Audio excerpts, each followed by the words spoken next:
Valmareno è uno dei tanti paesi della vallata, forse fra tutti è quello più addormentato secondo tanti, ma in realtà è addormentato secondo me perché sta aspettando, forse aspettava queste forze di questo gruppo particolare che si è creato in collaborazione con la Proloco e l'amministrazione ed altri per portare un po' di riaprire, diciamo, le porte della cultura. Questa casa, dalle ricerche che stiamo conducendo, è una casa che ha sempre ospitato degli artisti.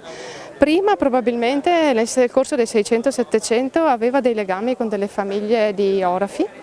Nel 1848, lo sappiamo tutti, ha abitato qui lo scultore Marco Casagrande e poi la casa è passata per varie eredità familiari alla famiglia Toffolati, dove hanno potuto esercitare i pittori Emilio e Arrigo. Mareno ne ha di cose da raccontare.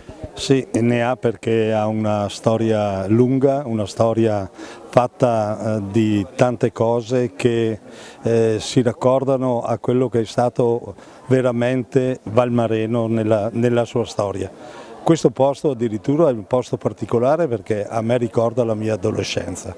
Questo era l'unico posto di incontro per noi adolescenti, perché la signorina Rosetta, cioè la figlia del pittore Toffolati, accudiva noi bambini e per cui gli unici giochi che erano a disposizione nel paese si trovavano in quella tettoia che è qua al nostro fianco. Per cui questo posto può raccontare proprio la storia dell'adolescenza di tutti i valmarenesi.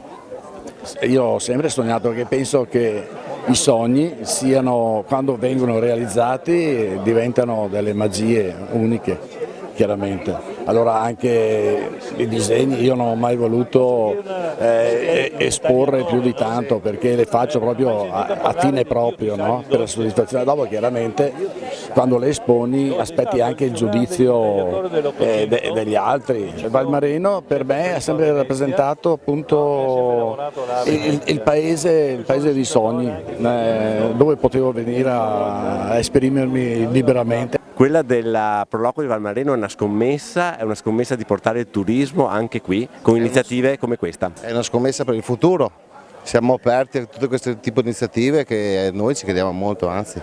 Vi aspettiamo tutti numerosi dal 14 al 22 settembre a Valmareno in Piazza del Migrante.